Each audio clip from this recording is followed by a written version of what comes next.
बहन भाई और ड्रग्स। नमस्कार, आपके साथ मैं हूं अर्पिता आर्या। जी हां, भाई बहन और ड्रग्स। सीबीआई और ईडी के साथ एनसीबी यानी नारकोटिक्स कंट्रोल ब्यूरो के एक्शन में आते ही रिया चक्रवर्ती और उनके भाई शौविक चक्रवर्ती की ड्रग्स कंपनियों के राज बेपर्दा होने लगे। इस ड्रग्स कंपनियों का एक बड़ा चेहरा बनकर सामने आया है रिया का भाई शौविक, जिस पर एनसीबी का शिकंजा कसता जा रहा है। सुशांत केस से जुड़ी हर खबर, हर अपडेट न्यूज 18 इंडिया आप तक पहुंचा रहा है। रिया के भाई शौविक के ड्रग्स कनेक्शन की खबर भी सबसे पहले न्यूज 18 इंडिया ने ही दी थी। रिया और शौविक के ड्रग्स कनेक्शन से जुड़ी इस वक्त की सबसे पहले आपको बड़ी खबर दे दें। शौविक को ड्रग्स सप्लाई करने के आरोपी जैद के घर पर छापे में नारकोटिक्स कंट्रोल ब्यूरो ने बड़ी संख्या में पैसे बरामद किए। एनसीबी को जैद के पास से 9.5 लाख रुपए मिले। साथ ही जैद के पास विदेशी करेंसी भी पाई गई है। एनसीबी के मुताबिक जैद ने कबूल किया कि ये पैसे उसने ड्रग्स की सप्लाई करके कमाए हैं। तो बड़ी खबर इस वक्त की ये कि एनसीबी ने जब छापेमारी की है तो उसके बाद बड़ी संख्या में इसके घर से पैसे बरामद हुए हैं। भाई शौविक के ड्रग्स डीलरों से संबंध सामने आने के बाद रिया पर भी अब जो शिकंजा है वो कसता नजर आ रहा है। एनसीबी ने इस मामले में 3 लोगों को पकड़ा, जिनके पकड़े जाने से शौविक के ड्रग्स डीलरों से संबंध का पर्दाफाश सिलसिला इसका जो है वो शुरू हो चुका है। जैद नाम के ड्रग डीलर को पकड़ा गया। जैद नाम का ये ड्रग डीलर मुंबई के बांद्रा का रहने वाला है। ड्रग डीलर जैद के शौविक से सीधे संबंध का दावा किया गया है। और यही नहीं, एक और ड्रग डीलर बासित भी पकड़ा गया है। बताया गया कि ड्रग डीलर बासित शौविक का दाहिना हाथ है। बासित ने ही शौविक को ड्रग्स डीलर जैद का नंबर दिया था, जिसके बाद शौविक ने 17 मार्च को जैद से ड्रग्स खरीदा। न्यूज 18 आप तक रिया की ड्रग्स कंपनी के हर राज की जानकारी सबसे पहले पहुंचा रहा है। और इस बीच एनसीबी की गिरफ्त में आए ड्रग्स डीलर जैद ने रिया के भाई शौविक के कई राज बेपर्दा किए। न्यूज 18 को मिली एक्सक्लूसिव जानकारी के मुताबिक ड्रग डीलर जैद ने 10,000 रुपए में 5 ग्राम ड्रग्स 2 लोगों को दिए। जैद से 17 मार्च 2020 को 2 लोग ड्रग्स लेने आए। सैमुअल मिरांडा और जैद की फोन लोकेशन एक ही जगह पर मिली। शौविक ने मिरांडा को जैद का नंबर दिया था। शौविक को जैद का नंबर ड्रग्स डीलर बासित ने दिया था। एनसीबी को शक है कि मिरांडा ने शौविक के लिए जैद से ड्रग्स खरीदे थे। तो अब इस पहलू पर भी जांच हो रही है। वहीं रिया और उसके भाई शौविक के ड्रग्स कनेक्शन का राज शौविक के फोन से खुला है। न्यूज 18 को मिली एक्सक्लूसिव जानकारी में यह दावा किया जा रहा है कि रिया के भाई शौविक के ड्रग्स कनेक्शन के राज अब बेपर्दा हो रहे हैं। खबर है ड्रग डीलर जैद, बासित और सूर्यदीप, ये नया नाम सूर्यदीप, एक दूसरे के संपर्क में है। ड्रग्स डीलर्स बासित और सूर्यदीप शौविक के संपर्क में थे। शौविक की बासित और सूर्यदीप से ड्रग्स को लेकर चैट भी सामने आई। शौविक ने 17 मार्च 2020 को मिरांडा को जैद का नंबर भेजा। शौविक ने मिरांडा से जैद को 5 ग्राम के लिए 10,000 देने को कहा। शौविक के कहने पर मिरांडा ने जैद से संपर्क बनाया और 17 मार्च को मिरांडा को 3 बार फोन किया। 17 मार्च को ही मिरांडा और जैद की लोकेशन जो है वो एक जगह पर ही मिली है। आनंद हमारे साथ जुड़े हुए हैं, जो पल पल की अपडेट देखिए हम तक पहुंचा रहे हैं। आनंद, जैसे कि जानकारी मिल रही थी कि शौविक को समन भेजा जा सकता है, उनको बुलाया जा सकता है, क्या ऐसी भी खबरें, क्योंकि अब नाम सैमुअल मिरांडा का भी सामने आ रहा है, क्या उन्हें भी समन भेजा जा सकता है, उन्हें भी बुलाया जा सकता है क्या पूछताछ के लिए? जी देखिए, बिल्कुल अर्पिता, न केवल शौविक बल्कि सैमुअल मिरांडा को भी सम्मन कर सकती है। जो एनडीपीएस 67A का सम्मन होता है वो सम्मन इशू किया जा सकता है और फिर पूछताछ में उन्हें शामिल होने बुलाया सकता है। क्योंकि सीधे तौर पर जो जैद की कन्वर्सेशन है उससे पता चलता है कि शौविक ने ही सैमुअल मिरांडा को जैद का नंबर दिया था और उसके बाद 3 बार सैमुअल मिरांडा ने जैद से बात की थी। एक और अहम किरदार है जिसके घर सबसे पहले न्यूज 18 इंडिया पहुंचा था। आप देख सकते हैं ब्लू फेम अपार्टमेंट है बांद्रा वेस्ट का। यहाँ पर वसीद का परिवार रहता है। यहाँ पर पास में एक और अपार्टमेंट है, वहाँ पे उनकी फैमिली रहती है। लेकिन यहाँ पर उनके पिता ने दावा किया कि मेरे बेटे को एजेंसी वाले उठा के ले गए थे, उनका बेटा छात्र है। तो वसीद भी सीधे तौर पर शौविक से जुड़ा बताया जा रहा है और उससे इसीलिए लगातार नारकोटिक्स कंट्रोल ब्यूरो जो एक्सचेंज ऑफिस है मलाड स्टेट में, वहाँ पर पूछताछ कर रही है। उसने कई और नामों का खुलासा किया है। एक मल्होत्रा नाम का शख्स इसमें और आया है जो उसके लिए भी लगातार जो है वो रेड की जा रही है कि उसका इसमें क्या इन्वॉल्वमेंट है। और जैद के घर से बांद्रा में ही जो जैद का घर है वहाँ से जो बरामदगी है वो भी की है नारकोटिक्स कंट्रोल ब्यूरो ने। वहाँ से न केवल विदेशी करेंसी भी मिली है बल्कि कुछ कंसाइनमेंट भी जो है वो बरामद किया है, जिसकी पड़ताल लगातार नारकोटिक्स कंट्रोल ब्यूरो कर रहा है।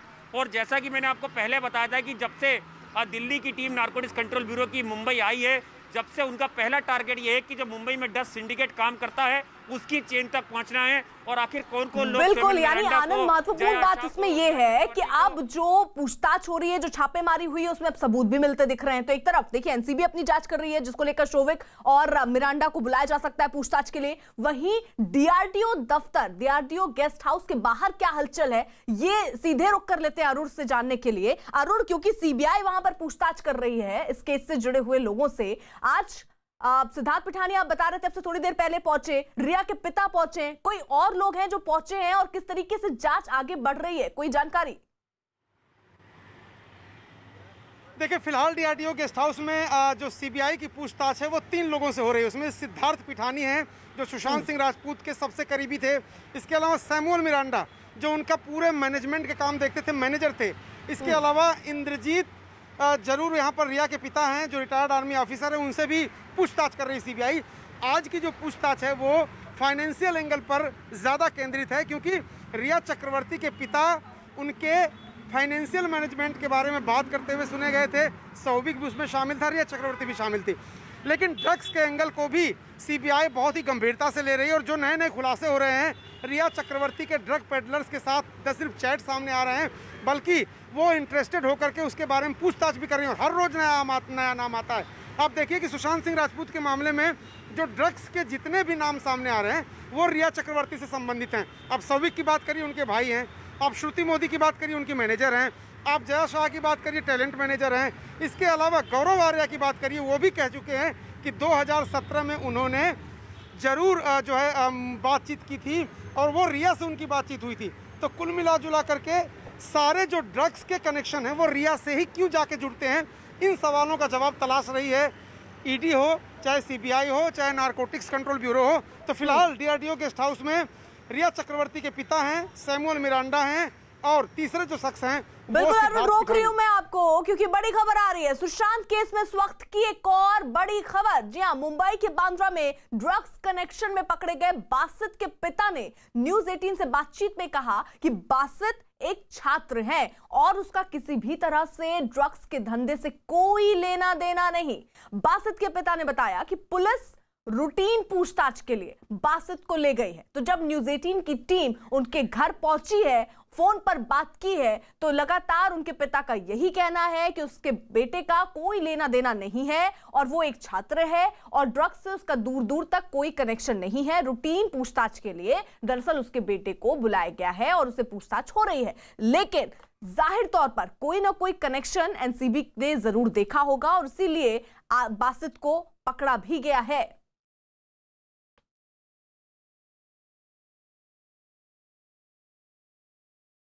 आपके बेटे हैं, भाई हैं, कौन है ये?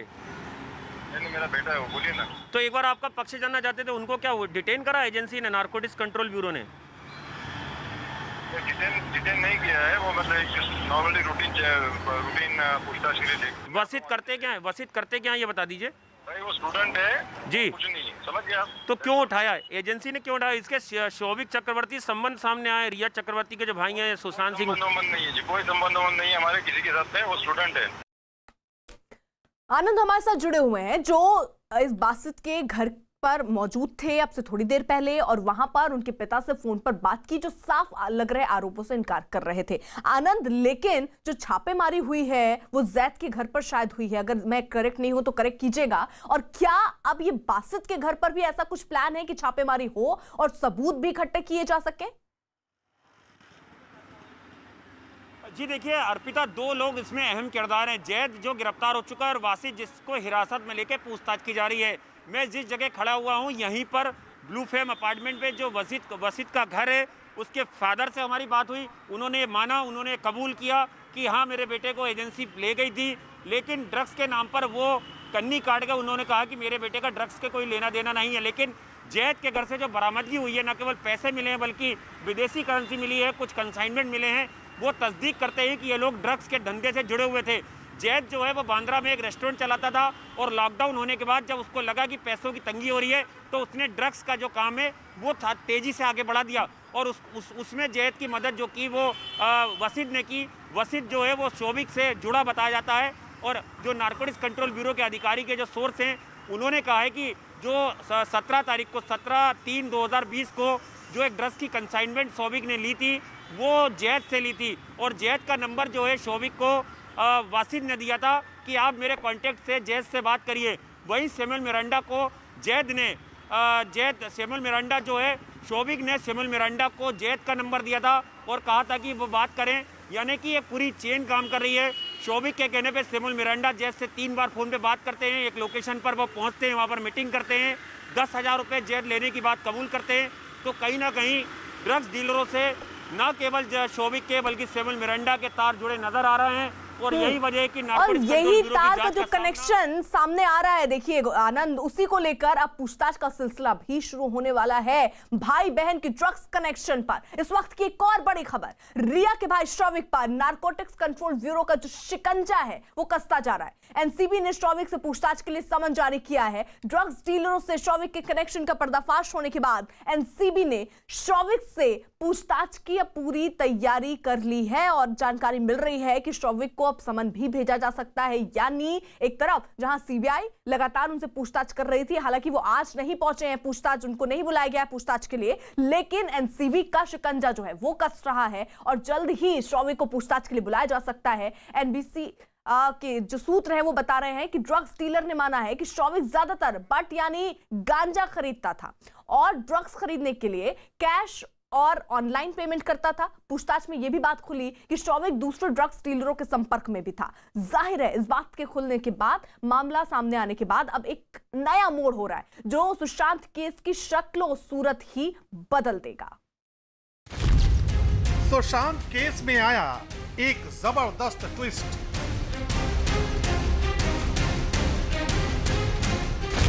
सुशांत मामले में अब तक की सबसे बड़ी खबर,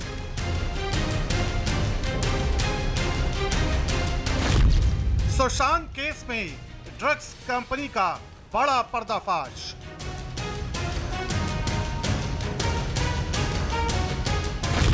ग्राउंड जीरो से न्यूज 18 की पड़ताल।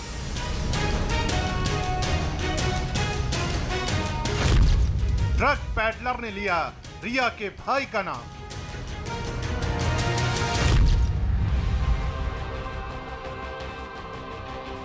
सुशांत केस में आई थी अर्पिता और इन्होंने सीधे फोन पे हमारी बात कराई।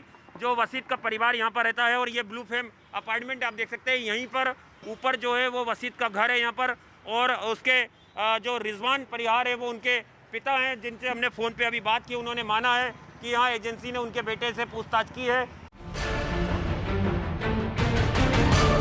सुशांत केस में जैसे ही ड्रग्स कनेक्शन का खुलासा हुआ, नारकोटिक्स कंट्रोल ब्यूरो यानी एनसीबी की टीम फौरन हरकत में आ गई और एक एक करके उन किरदारों को सामने लाने लगी जिनका इस केस के सिलसिले में कहीं ना कहीं नाम लिया जा रहा था। ये बात तो पहले ही खुल चुकी है कि सुशांत की मौत के मामले में ड्रग्स एंगल की एंट्री होने के बाद ही ईडी ने रिया चक्रवर्ती का मोबाइल फोन खंगाल डाला, जिसमें कुछ ऐसे मैसेज मिले जिसमें ड्रग्स के इस्तेमाल होने की बात सामने आई। साथ ही कुछ किरदारों के नाम भी खुलने लगे, मसलन जया साहा और गौरव आर्या। उनके हवाले से पता चला है कि शोभिक उस ड्रग पैडलर से ड्रग्स खरीदता था।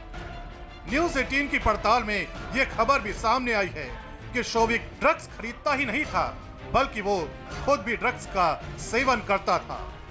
शोभिक का नाम सामने आने के बाद ड्रग्स मामले में रिया पर एनसीबी का शिकंजा कसता जा रहा है। शोभिक का दाहिना हाथ है पकड़ा गया ड्रग डीलर। शोभिक लगातार ड्रग डीलरों के संपर्क में रहा। ड्रग डीलर से नंबरों की अदला बदली की शोभिक ने। 17 मार्च को शोभिक ने खरीदी थी drugs director NCB KPS Malhotra साहब यहाँ पे आ गए। सर आज किसको गिरफ्तार किया है? Matter is under investigation. We are investigating the matter. एक आदमी को अरेस्ट किया है। He is being interrogated, not arrested. No, that cannot be. Operational matter cannot be discussed. That is under probe. NCB के खुलासे के बाद अब तक 3 लोग गिरफ्तार हो चुके हैं और इन 3 लोगों की गिरफ्तारी के बाद रिया चक्रवर्ती के सामने बचने के तमाम रास्ते बंद होने लगे हैं। रिया ने एक बातचीत में यह बताया था कि वो सीबीडी ऑयल था जिसे अल्टरनेट थेरेपी के रूप में इस्तेमाल किया जाता था। इसके अलावा रिया ने यह भी कहा था कि उनसे पूछताछ कर रही है, इसलिए वो इस मामले में ज्यादा बात नहीं करना चाहती। खबरों के मुताबिक रिया ने ड्रग डीलिंग के लिए एक व्हाट्सएप ग्रुप बना रखा था और इस ग्रुप में सैमुअल मिरांडा से लेकर रिया का भाई शौविक चक्रवर्ती, सिद्धार्थ पीठानी, आयुष शर्मा, आनंदी और दीपेश सावंत जैसे लोग शामिल थे। इससे पहले रिया के साथ सीबीआई ने लगातार 5 दिनों तक पूछताछ की थी। पूछताछ और छानबीन के दौरान रिया की चैट से ये बात सामने आई कि खुद रिया भी सुश के लिए ड्रग्स मांगती नजर आ रही हैं। ऐसे में ईडी, सीबीआई से लेकर एनसीबी को यह शक है कि ये सुशांत सिंह राजपूत ही हैं। इस जांच की जद में रिया के साथ साथ और भी लोग आ चुके हैं जिनके साथ रिया ने कभी न कभी ड्रग्स को लेकर बातचीत की। न्यूज 18 इंडिया सुशांत केस में इस वक्त की सबसे बड़ी खबर आपको दे रहा है। न्यूज 18 इंडिया के पास सुशांत की 3 बहनों के वो बयान हैं जो उन्होंने सुशांत की मौत के बाद मुंबई पुलिस को दिए थे।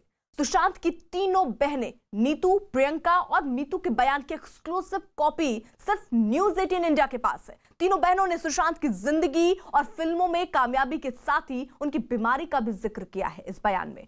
बहनों के बयानों से ये साफ हो गया कि सुशांत के परिवार को उनकी मानसिक स्थिति की पूरी जानकारी थी। सुशांत डिप्रेशन और एंजाइटी की दवाई लेते थे और इसकी भी जानकारी पूरे परिवार को थी। सुशांत की बहन नीतू और मीतू ने पुलिस को यह भी बताया कि सुशांत से उनकी तबीयत के बारे में पहले भी 4-5 बार बात हो चुकी है। बहनों के बयान के मुताबिक सुशांत ने मानसिक स्थिति के बारे में सबसे पहले 2013 में उनको बताया था। यानी अरुण, ये जो कॉपी सामने आई है उससे 2-3 बातें साफ हो जाती हैं। पहली ये कि परिवार को इस बात की जानकारी थी और न सिर्फ, दूसरी बात ये कि न सिर्फ जानकारी थी, दवाएं कौन कौन सी लेनी है उसकी जानकारी भी उन्हें थी और वो सजेस्ट भी कर रही थी कि आप ये दवा इस वक्त पर ले सकते हैं। वहीं तीसरी बात ये कि 2013, जिसका जिक्र रिया ने अपने इंटरव्यूज में किया कि 2013 में उन्हें पहले भी उनकी मानसिक स्थिति ठीक नहीं थी, इसका जिक्र रिया से सुशांत ने खुद किया था। और ये बयान में भी दर्ज है बहनों की तरफ से कि सबसे पहले 2013 में ही उनको लगा कि वो ठीक नहीं है। देखिए, जो तीनों बहनों का बयान है मुंबई पुलिस को उन्होंने दिया था, उसमें एक बात स्पष्ट है कि 2013 और 2019 2 साल का जिक्र है। 2013 में पहली बार सुशांत सिंह राजपूत को लगा कि वो थोड़ा सही फील नहीं कर रहे हैं, थोड़ी बेचैनी उनके अंदर है, थोड़ा डिप्रेशन फील कर रहे हैं और उस बार भी उन्होंने मनोचिकित्सक की सलाह ली थी। उसके बाद 2019 में मामला थोड़ा सा ज़्यादा गड़बड़ हुआ था जब उनको एक हॉस्पिटल में भर्ती भी होना पड़ा था और मेडिकेशन लेना पड़ा था। तीनों बहनों के अगर स्टेटमेंट को पढ़िए आप तो सुशांत सिंह राजपूत की मौत के तुरंत बाद उन्होंने जो दिया था स्टेटमेंट, उसमें कम से कम उन तीनों स्टेटमेंट को लगातार पढ़िए आप तो उसमें कोई फाउल प्ले तब तक उनके समझ नहीं आ रहा था, लग रहा है, और उन्होंने उसकी कोई आशंका जाहिर नहीं की थी या बहुत सारे सवाल नहीं खड़े किए थे। लेकिन जैसे जैसे ड्रग्स के मामले में पूछताछ बढ़ती गई, कनेक्शन सामने आने लगे, नए नए किरदार सामने आने लगे, व्हाट्सएप चैट सामने आने लगे, तब हमको लगता है कि उन लोगों को भी शक हुआ और उसके बाद उनके पिता ने, सुशांत सिंह राजपूत के पिता ने इस तरह का गंभीर आरोप लगाया कि उनके बेटे को ड्रग्स दिया जा रहा था जिसकी वजह से हो सकता है कि उसकी मौत हुई हो। अब उनकी मौत हादसा है, साजिश है या नेचुरल डेथ है, इस मामले में सीबीआई और जो तमाम एजेंसियां हैं बिल्कुल, और इसीलिए जांच अब आगे भी बढ़ रही है इसी पहलुओं को स्पष्ट करने के लिए। अरुण, आप रहिएगा हमारे साथ। इसी बीच बड़ी खबर दे दें, सुशांत की 3 बहनों ने अपने वकील विकास सिंह से दिल्ली में उनके घर पर मुलाकात की। सुशांत की बहन नीतू, मीतू और प्रियंका एक साथ विकास सिंह के घर पर सुबह करीब 10:30 बजे पहुंची। तीनों बहनों और विकास सिंह के बीच करीब आधे घंटे तक की बातचीत हुई है और इसके बाद तीनों 11 बजे वहां से निकल गई। बताया जा रहा है कि मुलाकात के दौरान सुशांत केस में आगे की रणनीति पर चर्चा हुई है और ऐसी भी जानकारी कि विकास सिंह शाम 7 बजे आज प्रेस कॉन्फ्रेंस कर सकते हैं।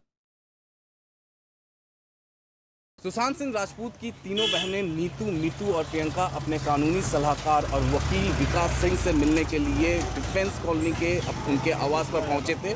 ये तस्वीरें हैं, यहाँ पर आप देख सकते हैं B50 डिफेंस कॉलोनी। यहीं पर आज तकरीबन 10:30 बजे के आसपास जो सुशांत सिंह राजपूत की जो तीनों बहनें हैं वो यहाँ पर पहुँची थी और तकरीबन आधे घंटे तक उन्होंने अपने कानूनी सलाहकार और सुप्रीम कोर्ट के बड़े वकील विकास सिंह से उन्होंने बातचीत की है। बातचीत इस पूरे मामले में जो केस अभी फ़िलहाल इन्वेस्टिगेशन चल रहा है उसके रिगार्डिंग बातचीत की गई है। फ़िलहाल विकास सिंह से हमने बातचीत करने की कोशिश की है कि क्या उन तीनों बहनों ने उनसे कहा है, तो फ़िलहाल विकास सिंह ने कुछ नहीं कहा है। विकास सिंह इस जो तीनों बहनों की जो मुलाकात है उस पर विकास सिंह कुछ नहीं बोल रहे हैं। सुशांत सिंह राजपूत का अपनी बहन प्रियंका के साथ दवाओं की चर्चा से जुड़ा एक व्हाट्सएप चैट भी सामने आया और ये 8 जून का बताया जा रहा है। खास बात ये कि सुशांत और उनकी बहन के बीच ये बातचीत 8 जून को रिया चक्रवर्ती के घर छोड़कर जाने से पहले की है। जी हाँ, इस चैट में सुबह 4:18 पर प्रियंका अपने भाई सुशांत को सलाह दे रही हैं कि 1 हफ्ते तक आपको लिब्रियम दवा का जिक्र वो कर रही हैं वो लेना है। और इस तरीके से अगर देखा जाए तो प्रियंका दरअसल सुशांत को गाइड भी करती थी कि आप ये दवा ले सकते हैं। बड़ी खबर इस वक्त की यही है कि ये जो चैट सामने आई है ये चैट 8 जून की है और 8 जून बता दें आपको ये वही तारीख जब रिया घर छोड़कर गई। रिया का कहना है सुशांत ने उनसे खुद कहा कि वो घर छोड़कर चली जाए। क्या किस बात पर उनकी लड़ाई हुई, क्या जो रिया कह रही है वो सच है? और ये चैट जो सामने आई वो 8 जून की ही है, लेकिन रिया के घर छोड़ने से पहले की ये चैट। इससे पहले सुशांत और उनकी बहन प्रियंका सिंह के बीच दवाओं के बारे में चैट भी सामने आई, उसकी खबर भी सामने आई जो न्यूज़ 18 इंडिया ने आपको दिखाई। सुशांत और प्रियंका के बीच ये चैट 8 जून को हुई थी जिसमें प्रियंका ने उनको दिल्ली के डॉक्टर से दवा की पर्ची बनवाने की भी बात कही और दवाओं की पर्ची भेजी भी थी। ये पर्ची दिल्ली के राम मनोहर लोहिया अस्पताल के एक डॉक्टर ने लिखवाई थी, उनसे लिखवाई गई थी, जिसमें डिप्रेशन, तनाव, चिंता और नींद नहीं आने की बीमारी की दवाएं इसमें लिखी गई थी। तो सुशांत सिंह राजपूत का अपनी बहन प्रियंका के साथ दवाओं की चर्चा से जुड़ा ये चैट 8 जून का है। खास बात यह कि सुशांत और उनकी बहन के बीच ये जो बातचीत है वो 8 जून को रिया चक्रवर्ती के घर छोड़कर जाने से पहले की है। इस चैट में सुबह 4:18 पर प्रियंका पहला मैसेज अपने भाई को करती हैं और सलाह दे रही हैं कि 1 हफ्ते तक लिब्रियम लो, फिर नाश्ते के बाद नेक्स्टो लो, लोनाजेब साथ में रखो, एंजाइटी हो तो ले लेना। सुशांत ने 4:48 पर जवाब दिया, ओके सोनू दी।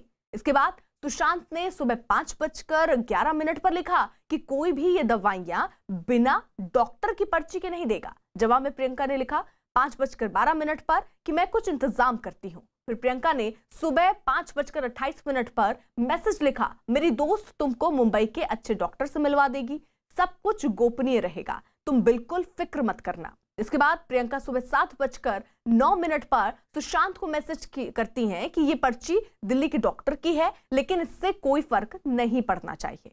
7:15 का वो वक्त जब सुशांत ने लिखा, जवाब दिया कि ओके सोनू दी। यानी अरुण, कुल मिलाकर ये स्पष्ट हो चुका है इस चैट के भी सामने आने के बाद और मुंबई पुलिस को जो तीनों बहनों ने बयान दिया है उसके बाद कि परिवार को पता था कि सुशांत किस स्थिति से इस वक्त गुजर रहे हैं।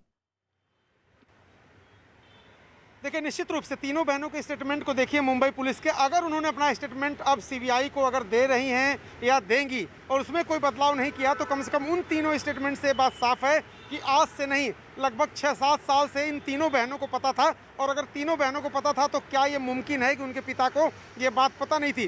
क्योंकि सुशांत सिंह राजपूत के साथ पिता के कैसे संबंध थे इस बाबत रिया चक्रवर्ती ने अलग दावे भले किए हों, लेकिन क्या बहनों ने पिताजी को नहीं बताया होगा? तो इस तरह के मामले जरूर तीनों स्टेटमेंट से निकलकर सामने आ रहे हैं कि परिवार को बखूबी ये पता था कि सुशांत सिंह राजपूत की मानसिक हालत ठीक नहीं थी।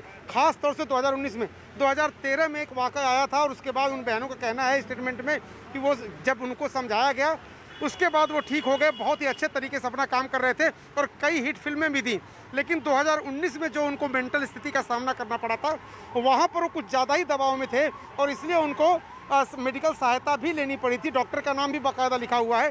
लेकिन इन सवालों के आसपास ही ये सवाल भी हैं कि क्या उनको बिना उनकी अनुमति के, बिना उनकी जानकारी के ड्रग्स भी दिया जा रहा था? क्या 4 बूंदें क्या थीं? किस बात की सलाह ली जा रही थी?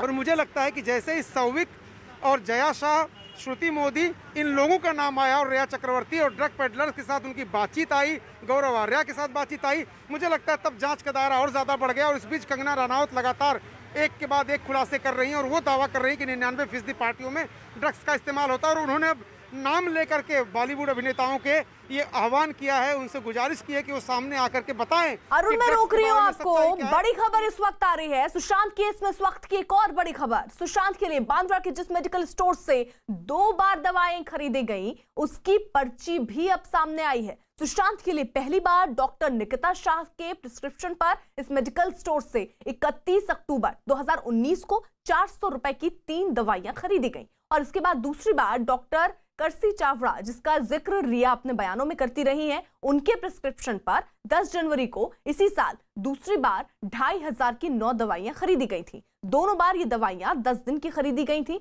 मेडिकल स्टोर मालिक के मुताबिक ये दवाएं नींद न आने और मानसिक रोग की थी। तो ये जो दवाइयों का प्रिस्क्रिप्शन, उसके बाद ये जो दवाइयां खरीदी गई, वहां से ये देखिए 2 पर्चियां न्यूज 18 इंडिया पर एक्सक्लूसिव ये तस्वीरें और ये पर्ची देख रहे हैं आप जो सामने आई है 2019 की। 13 अक्टूबर 2019 को 400 रुपए की 3 दवाइयां पहले खरीदी गई और उसके बाद दूसरी बार डॉक्टर करसी चावड़ा के प्रिस्क्रिप्शन पर 10 जनवरी को यानी इसी साल दूसरी बार 2500 की 9 दवाइयां खरीदी गई थी। सुशांत सिंह राजपूत की मौत को लेकर तमाम बातें कही जा रही हैं, लेकिन इस मामले में एक चौंकाने वाला खुलासा सामने आया है। जो जानकारी के मुताबिक सुशांत सिंह राजपूत को एंजाइटी और स्लीप डिसऑर्डर की जो दवाएं जाती थी वो बांद्रा के पाली हिल मेडिकल स्टोर के पास से जाती थी और मैं ठीक इस वक्त उसी मेडिकल स्टोर के सामने मौजूद हूं।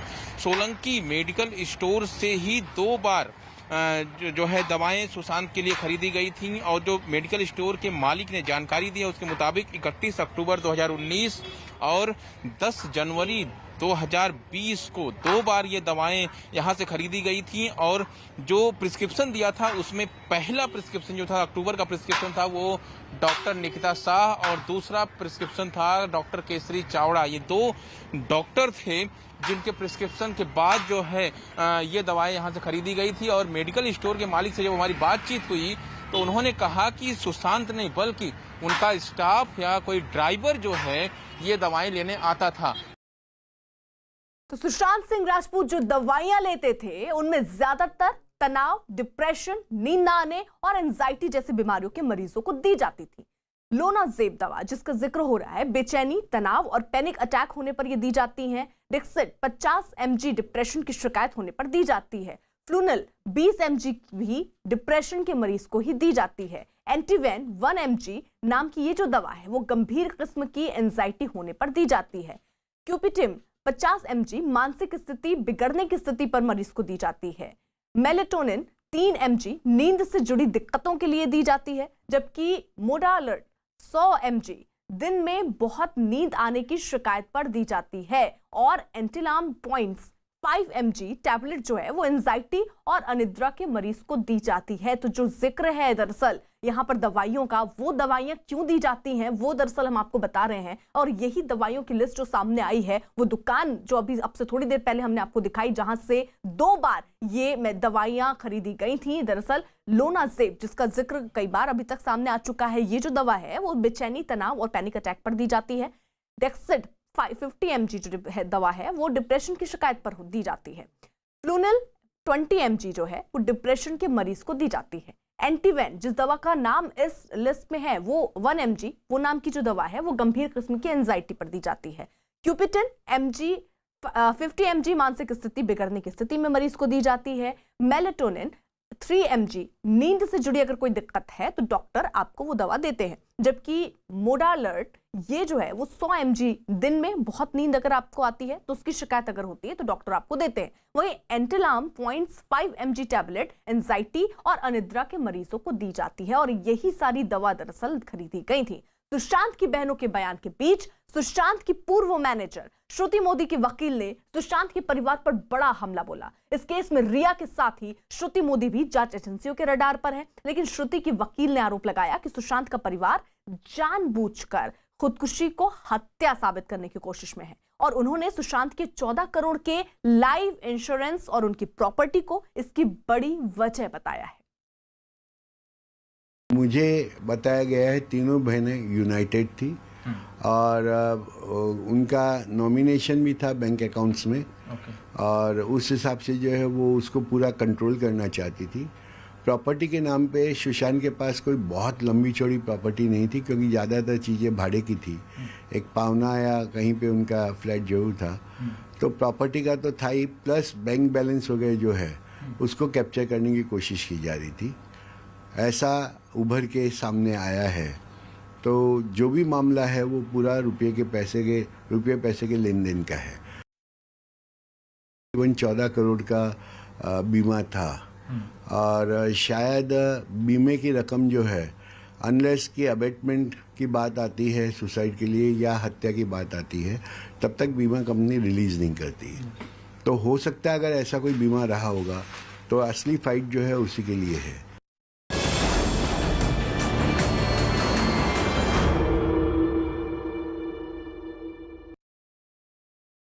और अब बात चीन की। जी हाँ, चीन विवाद से जुड़ी इस वक्त की सबसे बड़ी और अहम खबर। 31 अगस्त को चीनी सैनिकों ने घुसपैठ की कोशिश की थी जिसे भारतीय सेना ने नाकाम कर दिया था। पूर्वी लद्दाख में एलएसी पर भारतीय सेना ने चीनी सैनिकों की इस बड़ी साजिश का खात्मा कर दिया। 31 अगस्त को चीन ने एक साजिश के तहत एक साथ 3 जगहों पर भारत के हिस्से वाली सीमा में अपने सैनिक भेजे। चीनी सेना के हर टुकड़ी में 40 जवान थे, लेकिन पहले से मुस्तैद भारतीय सेना ने चीनी सैनिकों को वापस लौट जाने की पहले तो चेतावनी दी और चीन के सैनिकों को भारत के जाबाज जवानों के आगे आखिरकार झुकना पड़ा। हारकर चीनी सैनिकों को वापस भागना पड़ा है। तो जिस तरीके से नापाक कोशिश चीन की तरफ से की जा रही है, मुंह तोड़ जवाब भारत उसको दे रहा है और इसी के तहत पहले तो चेतावनी दी गई कि आप ये जो एरिया है इसको क्रॉस ना करें, लेकिन चीनी सैनिक मानने को तैयार नहीं। घुसपैठ की कोशिश, जिसके बाद उन्हें मुंह तोड़ जवाब दिया और पीछे ढकेलने में हमारी सेना जो है वो कामयाब हुई है। हालांकि चीन की तरफ से लगातार झूठ पे झूठ बोले जा रहे हैं। पहला झूठ विदेश मंत्रालय की तरफ से चीन की तरफ से आता है कि उनके किसी भी सैनिक ने एलएसी क्रॉस नहीं की, और दूसरा बड़ा आरोप जो चीन की तरफ से लगाया जा रहा है कि भारत की तरफ से ही घुसपैठ की कोशिश हुई। तो आखिर क्या हुआ था 31 अगस्त को? कैसे चीनी सैनिकों की हिमाकत को भारतीय सेना ने नाकाम किया? 31 अगस्त को एक बार फिर चीनी सेना की तरफ से उकसाने वाली कार्रवाई की गई, जब चीनी सेना की 3 टुकड़ियां भारतीय क्षेत्र में पहुंची और भारत के हिस्से वाली सीमा में आगे बढ़ते हुए चीन के सैनिक नजर आए। सिर्फ एक जगह नहीं, चीन के सैनिक 3 अलग अलग जगहों से आगे बढ़े। चीन सेना की हर टुकड़ी में 40 जवान थे। घुसपैठ की कोशिश को देखते हुए भारतीय सेना ने चीन के सैनिकों को चेतावनी दी। सेना ने चीन के सैनिकों को वापस जाने को कहा।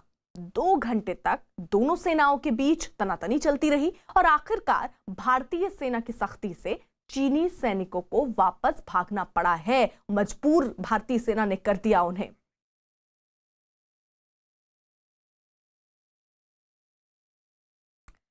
वहीं किस तरीके की साजिश थी, ब्लैक टॉप पर कैसे चीन पिटा है, ये दरअसल हम आपको बता दें। चीन ने ब्लैक टॉप के पास हेलमेट टॉप पर हलचल पहले बढ़ाई, जिसका अंदाजा भारतीय टीम ने लगा लिया। वहीं चीन की हलचल देखते ही भारतीय सेना जो है वो पूरी तरीके से सतर्क हो गई। फिर भारत ने इलाके में स्पेशल फ्रंटियर फोर्स तैनात कर दी, क्योंकि अंदाजा लग रहा था कि चीन कुछ कर सकता है। आसपास मौजूद बाकी टुकड़ियों को भी अलर्ट पर रख दिया गया। वहीं घुसपैठ होते ही स्पेशल फ्रंटियर कोर जो है, फोर्स जो है वो हरकत में आ गई और मुंहतोड़ जवाब देने के लिए भारतीय सेना पूरी तरीके से तैयार हो गई।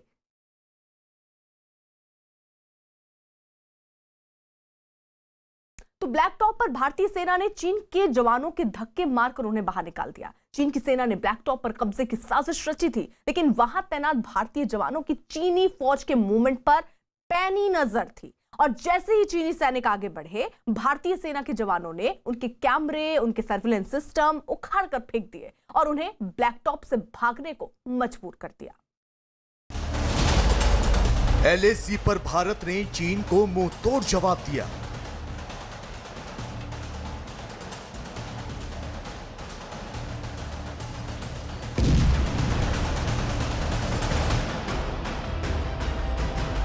ब्लैक टॉप पर कब्जे की चीन की साजिश नाकाम।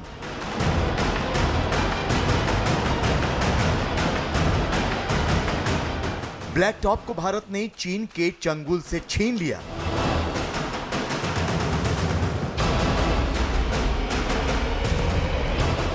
ब्लैक टॉप पर पूरी तरह से भारतीय सेना का कब्जा।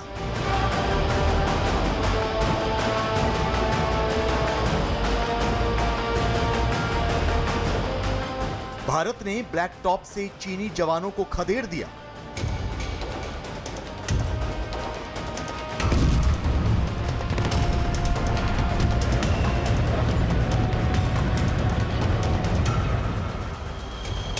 चीन से सटी एलएसी से ग्राउंड रिपोर्ट ये आ रही है कि पैंगोंग त्सो झील के दक्षिणी किनारे पर कब्जा करने आई चीन की सेना को मुंह की खानी पड़ी है। चीन की पीपल्स लिबरेशन आर्मी के जवानों ने जिस सामरिक रूप से महत्वपूर्ण ब्लैक टॉप पर धोखे से कब्जा करने की साजिश रची थी, उन्हें भारतीय जाबाजों ने उल्टे पांव भागने पर मजबूर कर दिया।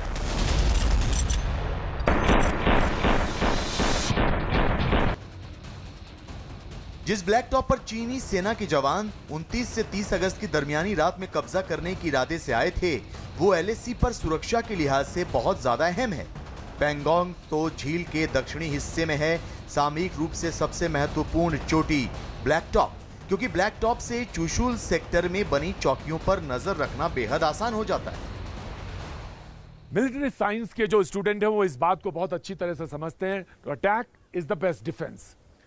चीन के मामले में भारत ने बिल्कुल पासा पलट दिया। अब वो वहां पे स्थित है, वो वहां से देख रहा है जहां चीन एकदम नीचे है, और ये बड़ी स्ट्रेटेजिक लोकेशन है जहां वो इस समय स्थित है। फौजी लैंग्वेज में बात करें तो प्रिएम्पशन स्ट्रेटजी एक होती है जिसका इस्तेमाल भारत ने सियाचिन के केस में किया था और वहां पे वो बहुत सक्सेसफुल रही थी। यहां इस बार उसका इस्तेमाल हुआ, यानी एक एग्रेशन के साथ, एक स्ट्रेटजी के साथ भारत यहां पर आया और वो बैठ गया उस जगह पे जहां उसे अंदाजा था कि चीन यहां पर घुसपैठ कर सकता है। लिहाजा जो गलवान में हुआ उसका बदला यहां पे ब्लैक टॉप पे लिया आके, और अब भारत ने अपनी स्ट्रेटजी, अपनी लोकेशन, अपनी रणनीति बिल्कुल स्पष्ट कर दी है और वो वहां पे टॉप पर मौजूद है।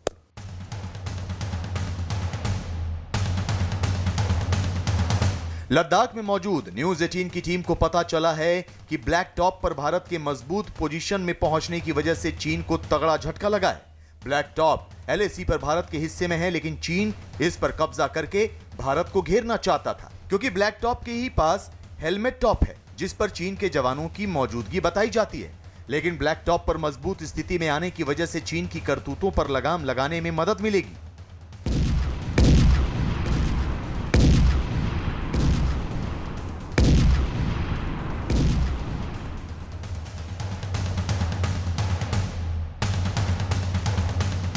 लद्दाख के पास एलएसी के ताजा हालात से जुड़ी ग्राउंड रिपोर्ट यह है कि सामरिक तौर से अहम ब्लैक टॉप से चीन की सेना महज कुछ ही मीटर की दूरी पर मौजूद है। इसकी अहमियत को देखते हुए ही चीन की पीएलए उस रात इस चोटी पर कब्जा करना चाहती थी, लेकिन पहले से ही अलर्ट भारतीय सेना की स्पेशल बटालियन ने उनके नापाक मंसूबों पर न सिर्फ पानी फेर दिया बल्कि पूरी चोटी को अपने कंट्रोल में ले लिया।